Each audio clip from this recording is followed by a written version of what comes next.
Shalom, sekali lagi shalom, selamat pagi semuanya, apa kabar?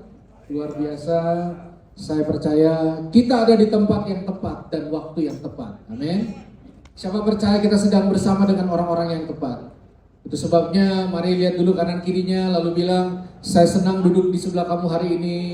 Lalu bilang, kamu pasti diberkati. Haleluya. Ya, senang sekali bisa ada di sini lagi. Bapak Ibu, saya percaya bahwa Tuhan menyertai dan memberkati tempat ini, amin.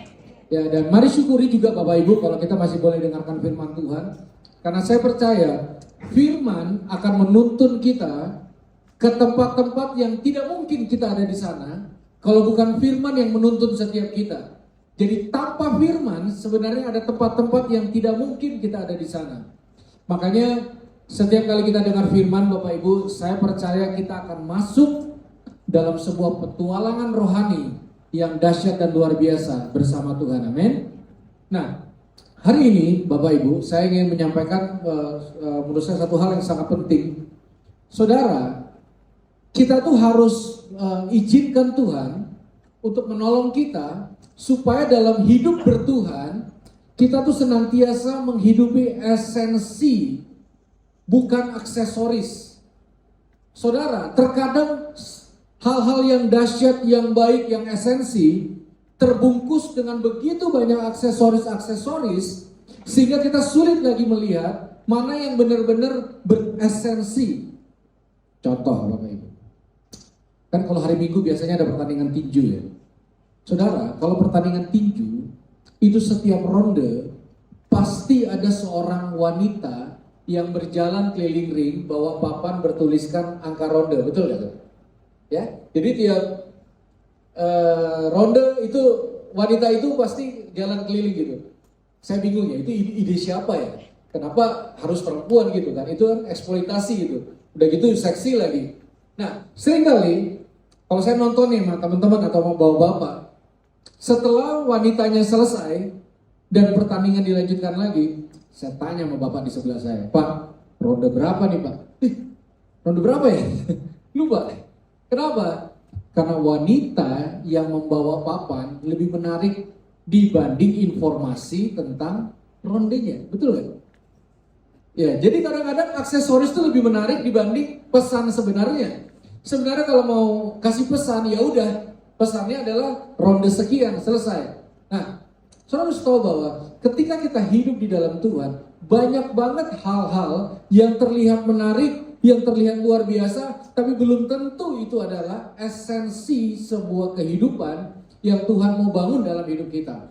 Maka kita perlu duduk, dengar firman, renungkan firman, supaya kita tidak terjebak dalam aksesoris-aksesoris aja, tapi kita mulai masuk lebih dalam, di dalam esensi kehidupan di dalam Tuhan. Yang setuju katakan amin.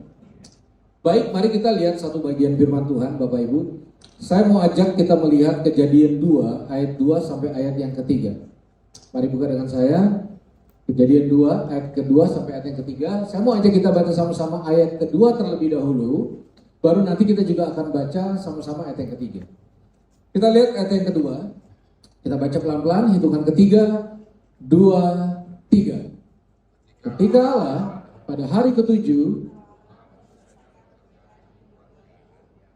berhentilah ia pada hari ketujuh dari segala pekerjaan yang telah dibuatnya itu. Nah, semua lihat ke depan.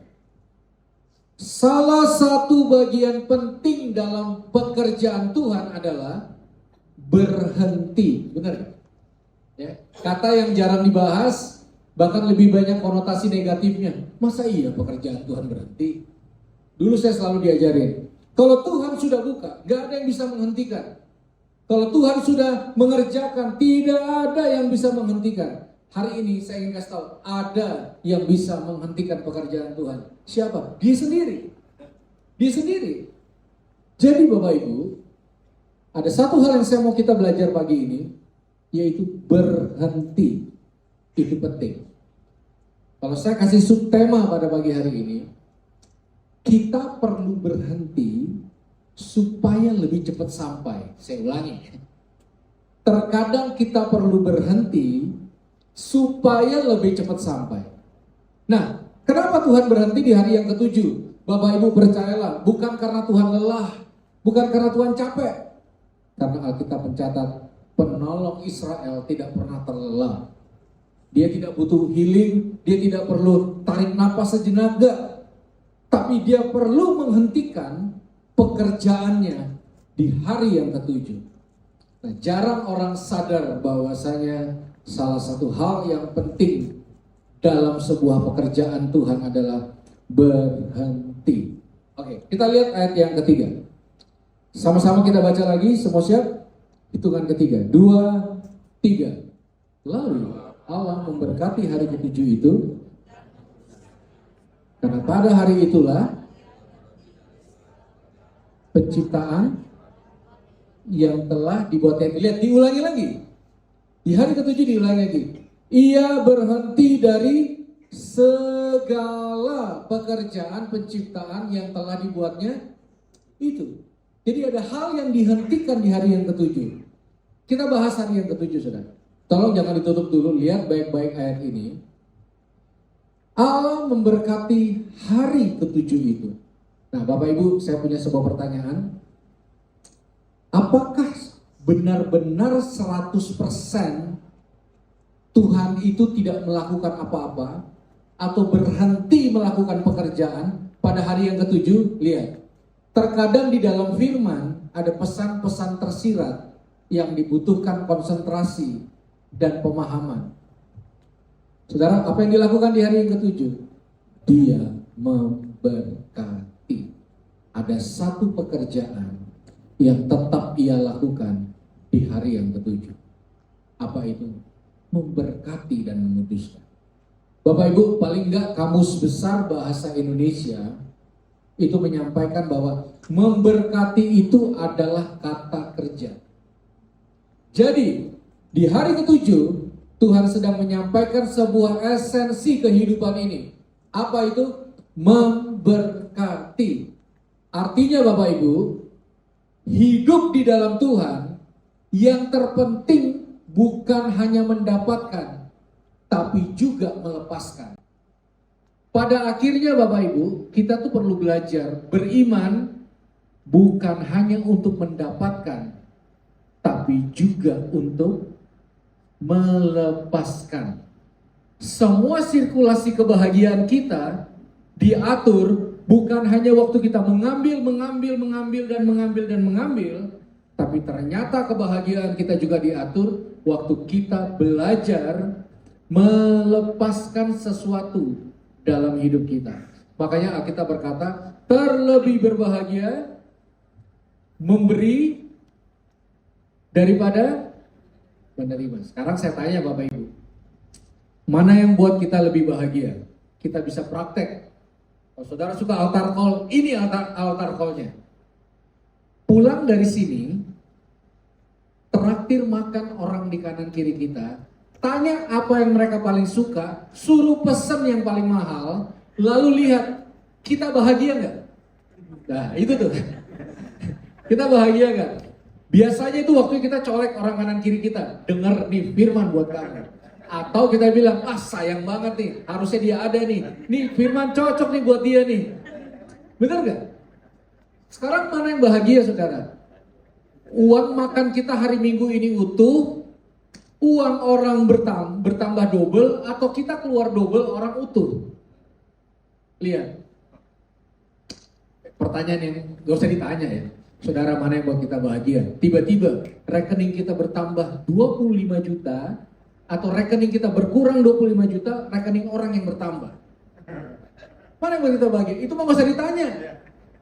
Betul gak? Makanya kita tuh butuh Tuhan, bukan waktu untuk mendapatkan. Kita butuh Tuhan justru waktu untuk melepaskan. Yang setuju katakan amin. Karena kebahagiaan yang sejati, firman Tuhan udah coba sampaikan. Hey, kita tuh gak bisa cuma hidup ngumpulin aja. Makanya doa Bapak kami ngajarin gini kan. Berikanlah pada hari ini makanan kami yang secukupnya. Nah kita kan berpikir berlimpah. Berlimpah betul. Tapi ambil yang cukup, udah bahagia. Kita butuh Tuhan Untuk belajar bukan cuma untuk menggenggam sesuatu, tapi juga untuk melepaskan sesuatu. Nah, makanya Bapak Ibu Saudara, banyak orang tuh pada akhirnya sulit menemukan esensi hidup dalam Tuhan. Kenapa? Karena dia selalu berpikir hidup adalah carilah kerajaan Allah, maka semuanya akan ditambahkan kepadamu. Betul, Yesus datang memberikan hidup dalam kelimpahan, betul. Tetapi dalam kelimpahan ada hal yang penting yang harus dimiliki orang-orang berlimpah. Apa itu? Belajar melepaskan apa yang ada dalam hidup. Dan sebenarnya iman akan menggiring orang-orang ke arah situ. Saudara, Yesus mengubah 5 roti dan 2 ikan. Nah, program Yesus makan gratis waktu itu. Lalu sisa 12 bakul. Betul? Sisa 12 bakul. Saudara bisa bayangkan kalau kita hidup nih, makanan berlimpah sampai sisa 12 bakul. Di sini ada Yesus dengan murid-muridnya. Makanan rohani ada, makanan jasmani ada. Dulu kan sisa 12 bakul karena orang udah gak sanggup lagi makan. Kalau sekarang kan makanan belum habis, orang udah bawa bungkus gitu ya. Itu kan bedanya. Nah, kalau saudara datang di resepsi pernikahan, saya itu mungkin satu-satunya pendeta yang gak pernah lagi mau tutup mata kalau doa makan. Karena saya tahu belum amin orang udah ngantri. Iya kan? Ya kan, saya udah tahu tuh, ada banyak kepala keluarga mengkoordinasi anggota keluarganya. Kamu antri somai nak, itu cepat habis. Kambing, kamu ini. Pernah lihat kan fenomena itu? Makanan dipesan cukup, tapi kurang karena isinya orang-orang takut orang lain kenyang duluan. Takut orang lain banyak duluan. Saudara bayangin, padahal kalau beli sendiri pun nggak buat kita jadi miskin, tapi ketakutan orang kenyang duluan itu lebih menguasai. Makanya di banyak tempat ikan kepalanya udah nggak ada, tapi tulangnya nggak ada di piring manapun. Sekarang bunga juga dibawa pulang, gitu. Nah, tapi makanya gini, ternyata itu nggak buat bahagia ketika kita saling sibuk menimbun, enggak. Nah, saudara tahu, Yesus tuh tahu persis, perut terbuka, hati terbuka. Berkhotbahlah pada orang yang kenyang, maka nalarnya lebih mudah nangkep dibanding orang yang lapar. Itu sama kayak kata istri saya, laki gua kalau lapar rese, karena memang benar banyak laki-laki cranky kalau lapar. Nah, saya kalau debat suka ngobrol sama istri, siapa di antara kita yang belum makan? Itu pasti ngegas duluan biasanya. Nah, ini kenyang dulu nih, semua udah kenyang, happy semua, perut udah beres, baru Yesus khotbah. Saudara tahu Yesus khotbah apa? Dia bilang di Yohanes 6, roti berhenti, ikan berhenti. Akulah roti hidup itu. Kamu jadi roti untuk orang lain. Jangan cuma makan roti, tapi jadi roti untuk orang lain. Saudara tahu apa yang terjadi setelah kata-kata itu? Bubar. 5.000 laki-laki kenyang, bubar. Bubar kenyang. Karena mereka berpikir, duh, Yesus tanpa subsidi, apalah artinya Yesus? Bahkan kadang-kadang orang suka bilang gini, Pak, percaya Yesus. Kenapa? Banyak subsidinya Pak. Sakit ditanggung, kutuk ditanggung, banyak subsidinya. Benar. Tapi kita tidak hidup hanya untuk menelan dan menikmati sendiri. Ada momen dan waktunya Tuhan akan ajar dan didik kita. Berhenti punya roti, jadi roti, kenyangkan orang lain, senangkan orang lain, pikirkan kepentingan orang lain. Saudara, apa yang terjadi waktu momen itu terjadi? Boleh tolong ditampilkan, karena Alkitab mencatat apa yang terjadi setelah itu.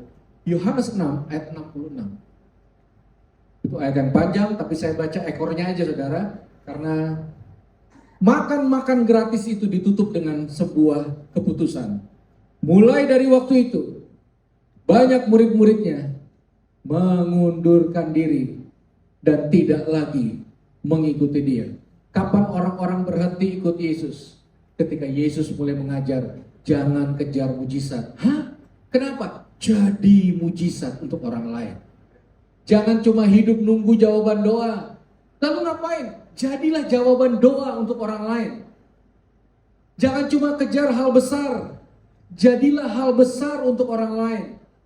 Saudara, esensi kerajaan Allah, esensi hidup jadi terang dan garam dan berdampak adalah tidak hidup untuk diri kita sendiri. Enak gak? Ya, kalau kita ngomong dari awalnya, ya terlihat untung rugi kan? Mana ada untungnya? Makanya perlu iman, bukan untuk mendapatkan, untuk melepaskan. Saudara, saya tuh bertobat tahun 2000 dan selalu dulu diajarkan, kalau mau apa-apa jangan manja.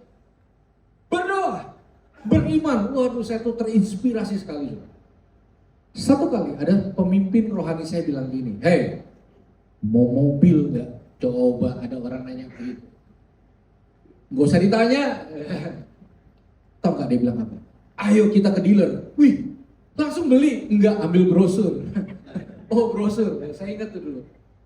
Jadi di mana-mana tumpang tangan brosur. Nah, satu kali keluarlah handphone Android pertama dulu zamannya dari Nokia, dari Ericsson, keluarlah handphone Android.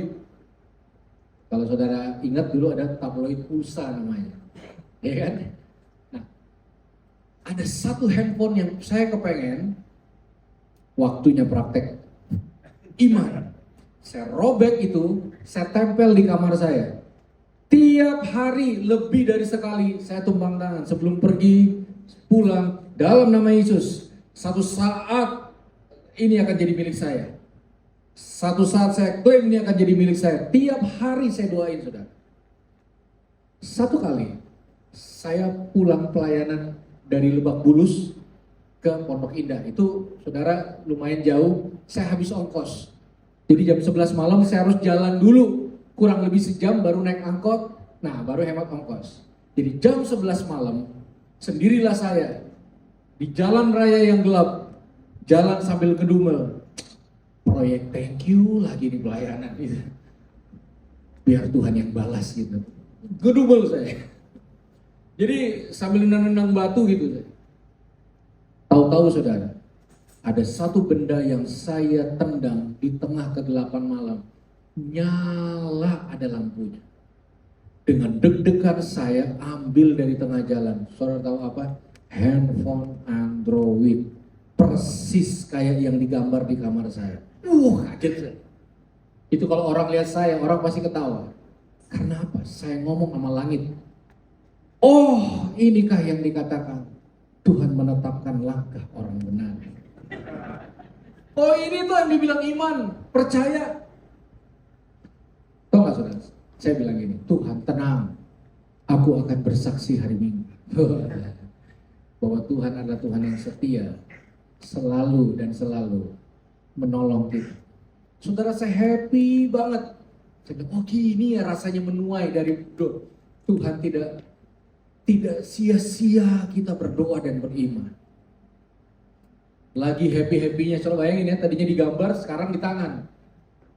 Seperti ada suara dalam hati saya yang bilang gini, jangan ingin memiliki milik sesamamu, tolak dalam nama Yesus. Loh, ada namanya upah kelalaian. Di situ lalai jatuh, jadi milik bersama. Pohon mangga aja orang bilang kalau dahannya ke jalan itu punya bersama. Ini salah sendiri. Makanya jangan lalai. Dan dari sekian banyak orang di Jakarta, sayalah yang Tuhan pilih. Wah, ya kan? Lalu muncul lagi suara di hati. Jangan sesal. Apa yang kamu tabur, itu akan kamu tuai. Tidak ada berkat yang datang dari Tuhan, yang datang dari kesusahan dan kesialan orang lain. Hati mulai berubah. Marah maksudnya. Ketika Tuhan membawa kita ke dalam sebuah esensi, ini hati berontak biasanya. Enggak mau. Akhirnya dengan berat hati, saya cari yang paling banyak miss call. Saya telepon. Di sana angkat. Alhamdulillah Pak, itu handphone saya. Tahu nggak saudara, saya bilang gini, saya kasih waktu Pak, 15 menit. Kalau Bapak nggak segera ke sini, saya pulang. Saudara nggak nyampe 10 menit, nongol orangnya. Wah sebel banget saya, beneran, sebel banget. Saya bilang, masa kesaksian gak happy ending dong? Apa yang mau disaksiin? Nih ya, lihat deh, pikiran ya. Tahu kan? Seketika saya berpikir gini, oh, jangan-jangan ini kayak TV, acara TV settingan, saudara ya. Tahu-tahu ada kamera, oh masih ada baik, masih ada orang baik di dunia ini. Wah, ini buat kamu. Oh mungkin gitu. Celingak, gak ada kamera. Akhirnya dia ambil, dia bawa pergi. Waktu dia mau pergi, dalam hati saya nih, oh oke. Saya akan menuai 30, 60, 100 kali lipat. Saya bersaksi, sampai siang ini gak dapet lagi saya tuh handphone. Sampai itu kertas rusak dan busuk, gak ada. Gak ada kesaksian, tidak ada happy ending. Artinya, saya tidak alami mujizat. Tapi saya jadi mujizat itu sendiri untuk orang lain. Saya butuh iman bukan untuk mendapatkan handphone. Saya juga butuh iman untuk melepaskan. Level itu Tuhan akan bawa kita menjadi seorang penuai, seorang yang jadi terang dan garam. Ketika kita belajar dalam hidup ini, bukan hanya hidup untuk diri kita sendiri, tapi juga hidup untuk melepaskan dari apa yang ada. Nah, kalau bayangkan hari ini, kita harus lepaskan apa yang ada sama kita. Itu akan menjadi hal yang sangat sulit dalam perjalanan iman kita. Yang setuju katakan amin. Baik, mari kita lihat satu lagi bagian firman Tuhan. Buka dengan saya Matius 8 ayat 5 sampai ayat yang ke-10.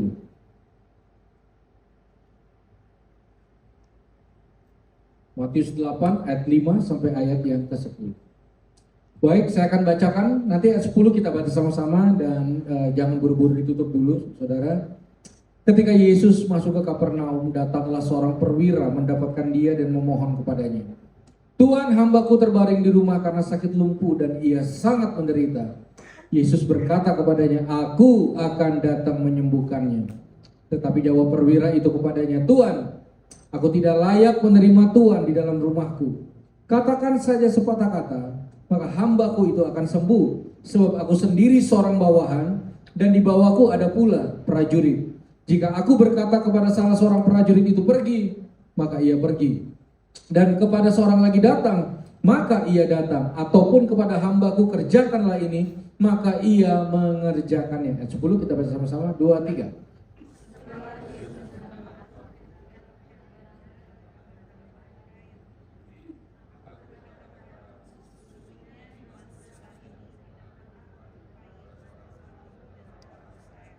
Baik, saudara, perhatikan baik-baik. Hampir tidak pernah terjadi ada orang berdoa malah dipuji sama Tuhan. Hampir nggak ada.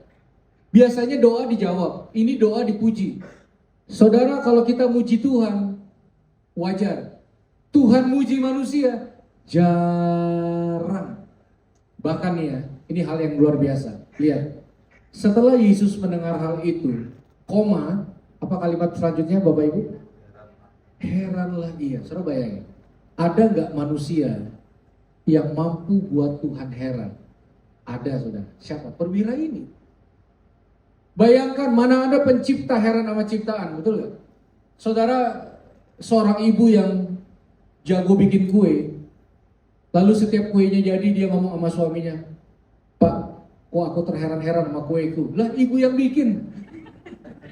Ibu yang bikin ngapain heran? Saudara bisa ciptain lagu, saudara ciptakan produk, lalu saudara heran sama produk itu. Hampir gak masuk akal kan? Nah, Tuhan ciptain manusia, loh kok Tuhan heran sama manusia? Lagi pula kan Tuhan semesta alam. Semua tata surya, bima sakti, molekul paling kecil DNA. Siapa yang mampu? Ada. Dia heran. Tuhan heran. Hah? Gitu. Tuh tumben nih, jarang nih. Nah, kita belajar saudara.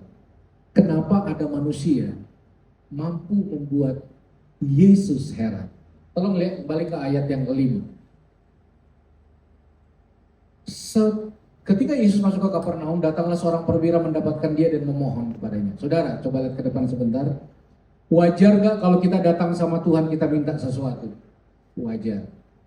Siapa di sini punya list doa? Saya juga punya list doa. Coba kita cek list doa kita. Kebanyakan apa yang kita doakan? Berkati kesehatanku, berkati keluargaku, Tuhan berkati anak cucuku, berkati usahaku ya Tuhan, singkirkan sainganku dalam nama Yesus. Tuhan berkati semua kehidupanku. Sekarang saya tanya saudara, kalau kita dapat kesempatan emas ketemu Yesus, kesempatan satu-satunya, cuma sekali seumur hidup, bisa ketemu Yesus dan minta sesuatu. Saya kasih saudara 3 detik. Saudara mau minta apa? Kira-kira minta apa? Sulit gak? Enggak lah. Lo tinggal minta. Iya kan? Benar gak kalau saya bilang gini? Kebanyakan kita kalau dapat kesempatan emas minta sesuatu, pasti kita minta untuk diri kita sendiri. Betul ya? Saya ingat dulu ada iklan rokok, saudara. Laki-laki dan perempuan, lalu laki-lakinya terpeleset mau masuk jurang, nyangkut di akar pohon, lalu keluar jin yang uangnya piro itu, saudara.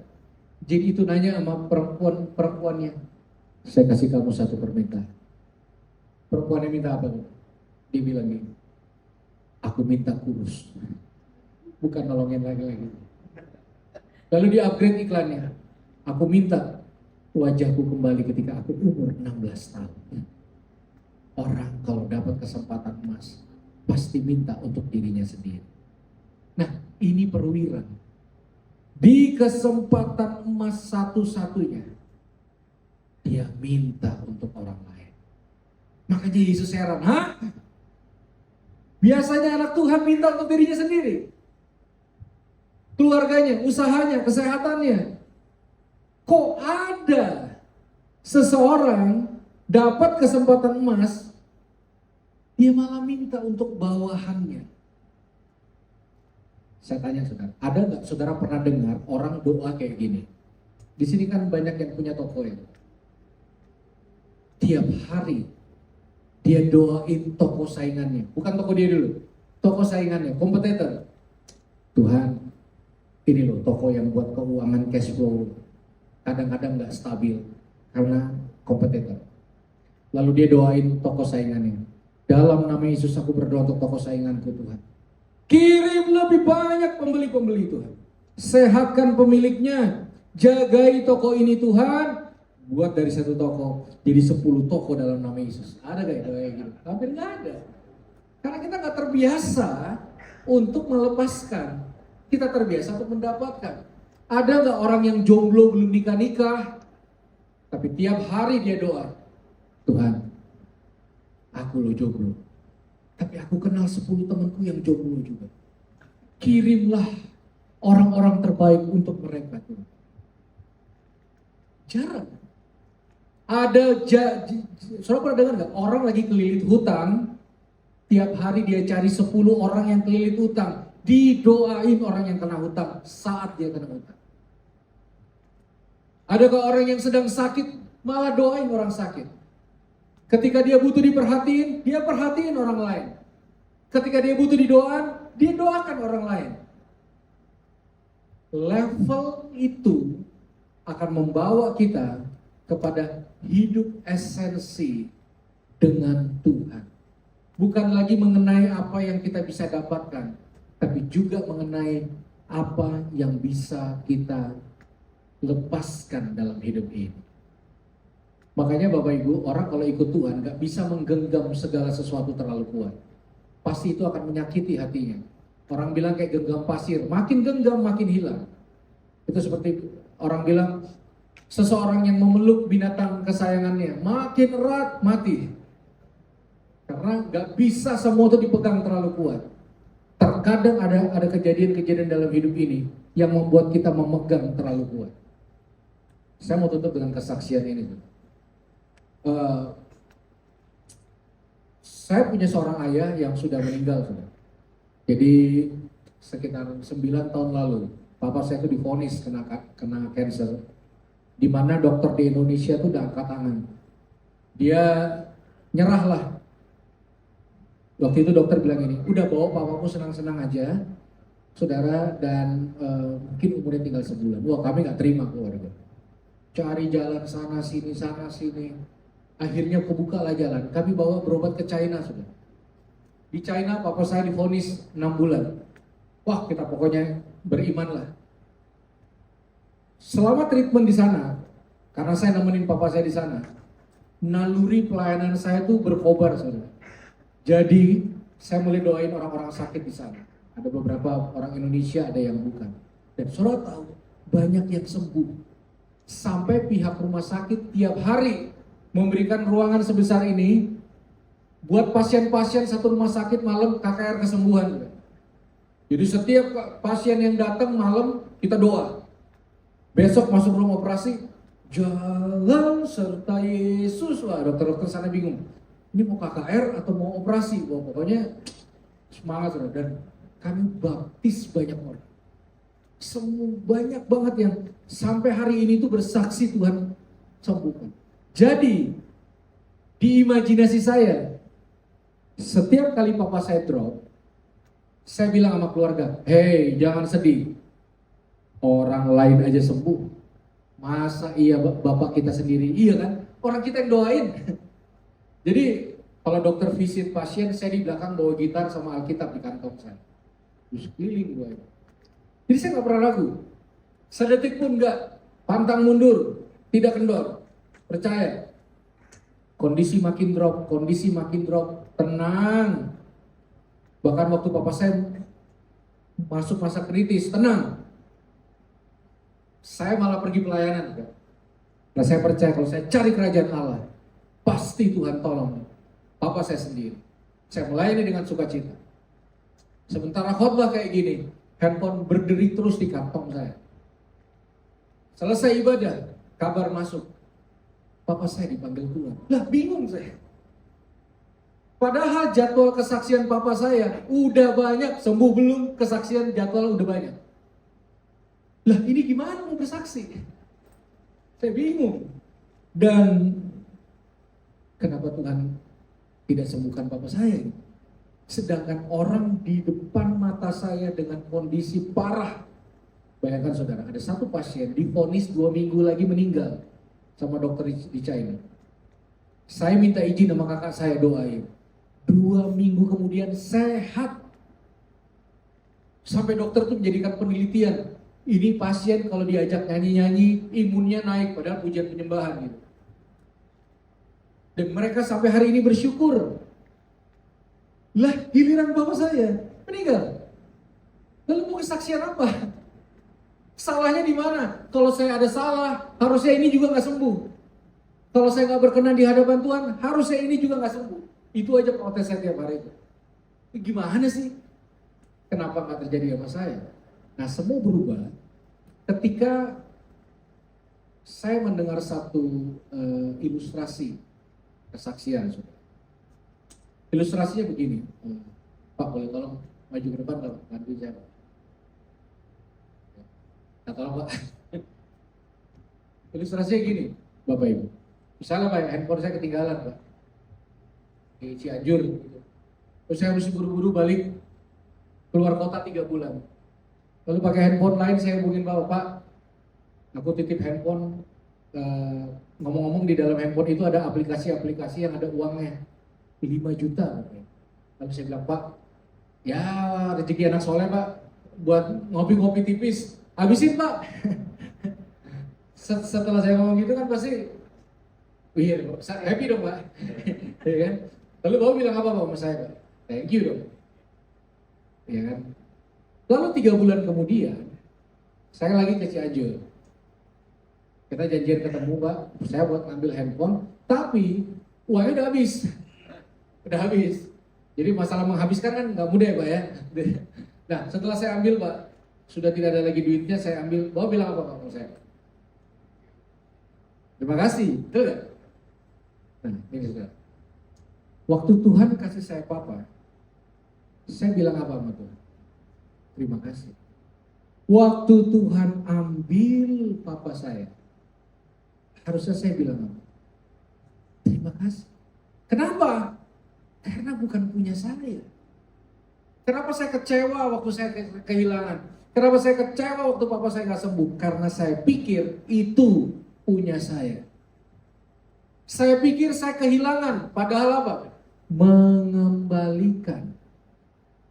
Karena kata terima kasih adalah kalau dikasih terima, Pak. Kalau diminta kasih, Pak. Betul nggak? Terima kasih. Kenapa mau terima doang? Pak, hari ini kita belajar bukan cuma terima, kasih, supaya komplitlah kata itu. Terima kasih. Kasih, Pak. Betul nggak? Terima kasih, terima kasih. Jadi ini bukan untung rugi. Ini bukan untung rugi. Ini kekuatan karakter. Karena yang Tuhan bangun dalam firman-Nya bukan golden hand, tapi golden heart. Kalau hati ini emas, apapun yang dikerjakan tangan berhasil. Itu kan dulu kita selalu doakan gitu. Apapun yang dikerjakan berhasil, kalau hati nggak emas, akan berbalik merugikan kita. Oh, saya ngerti. Dulu saya rintis pelayanan, diserobot orang. Marah saya. Mungkin ada yang rintis usaha, udah 20 tahun banting tulang, ditikung sama orang. Waktu Tuhan kasih, bilang apa? Terima kasih. Waktu Tuhan ambil, bilang apa? Terima kasih. Karena sejatinya tidak ada yang punya kita. Ini bukan lagi masalah sembuh atau tidak. Ini adalah masalah iman. Bukan hanya untuk mendapatkan, tapi juga untuk melepaskan. Saudara, suami bukan punya kita. Istri bukan punya kita. Anak-anak bukan punya kita. Orang tua bukan punya kita. Ada waktunya Tuhan ambil miliknya. Saya ajarin itu sama anak saya yang baru umur 7 tahun. Saya bilang, suatu saat Tuhan akan ambil ayah kamu. Suatu saat semua kita yang di ruangan ini harus belajar melepaskan apa yang hari ini nempel sama kita. Bukan untuk membuat hati ini luka, tapi untuk membuat kita mengerti esensi kebahagiaan tentu terlihat waktu kita sinkron dengan Tuhan. Saudara, buka mata. Ada kok orang yang bisa jalan di atas air. Kalau saudara buka YouTube, ada yang bisa merubah air jadi anggur. Apa yang buat Tuhan kita beda? Pemberiannya. Dia berani melepaskan anaknya yang tunggal, supaya tidak ada dari kita binasa, beroleh hidup yang kekal. Kita yang ada Tuhan di dalamnya harusnya berjalan, bukan lagi hanya untuk ikut dan mendapatkan sesuatu, tapi juga ikut dan melepaskan sesuatu. Itu yang saya sampaikan buat orang-orang yang kehilangan orang-orang yang mereka sayang. Saudara, itu tidak pernah mudah. Orang tua yang kehilangan anak itu jauh lebih berat dibanding anak yang kehilangan orang tua. Betul? Saya ketemu dengan beberapa orang tua, mereka bilang ini melanggar hukum alam, Pak. Harusnya yang sedih meratapi kehilangan adalah anak yang orang tuanya sudah dipanggil Tuhan. Semua bisa terjadi, Bapak Ibu. Semua bisa terjadi. Karena kita menyembah Tuhan yang berdaulat atas seluruh hidup kita. Yang setuju, katakan amin. Ingat, kalau dikasih, terima. Kalau diminta, kasih. Mari kita berdoa. Terima kasih buat siang hari ini. Kami bersyukur buat semua hal baik yang Tuhan berikan. Siang ini kami menyerahkan semua yang sebenarnya milik-Mu, Tuhan. Kami dedikasikan seluruh hidup kami ke dalam kedaulatan-Mu yang sempurna dalam hidup kami. Berbicaralah bagi kami. Dan tolong supaya ada kebesaran hati buat kami belajar. Bukan hanya untuk menerima dan mendapatkan, tapi juga untuk melepaskan apa yang menjadi milik-Mu. Berkati setiap kami bertumbuh dalam anugerah-Mu yang besar dan luar biasa. Nama-Mu dipermuliakan, dalam nama Yesus kami berdoa dan mengucap syukur. Haleluya, sama-sama kita katakan amin. Tuhan memberkati.